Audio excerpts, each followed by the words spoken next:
বিকেলের আলো যখন ধানক্ষেত ছুঁয়ে ধীরে ধীরে নরম হয়ে আসে তখন গ্রামের পথটা যেন নিজের গল্প বলতে শুরু করে। মাটির রাস্তার দুপাশে কাশফুল মাথা নাড়ে, দূরে পুকুরের জলে আকাশের রং ভেঙে পড়ে। এই গ্রামে সময় তাড়াহুড়ো করে না, সে হাঁটে ধীরে, মানুষের মতোই। রহিম চাচা প্রতিদিন বিকেলে বটগাছের নিচে বসেন। তার হাতে পুরনো হারমোনিয়াম, সুরগুলো ঠিকঠাক হয় না, তবু শুনলে মনটা ভরে যায়। পাশের বাড়ির ময়না খালা চুলায় চা বসান, ধোয়ার সঙ্গে এলাচের গন্ধ মিশে বাতাসে ছড়ায়।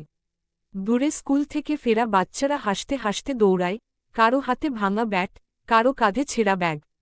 গ্রামের পুকুরটা শুধু জল নয়, স্মৃতির ভাণ্ডার। বর্ষায় সেখানে মাছের ঝাঁক, শীতে সকালের কুয়াশা।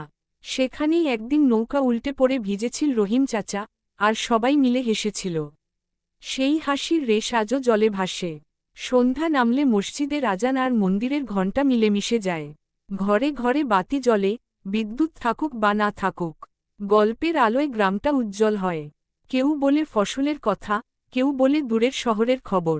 তবু শেষে সবাই ফিরে আসে নিজের উঠোনে, নিজের আকাশের নিচে। এই গ্রাম বড় কিছু দাবি করে না।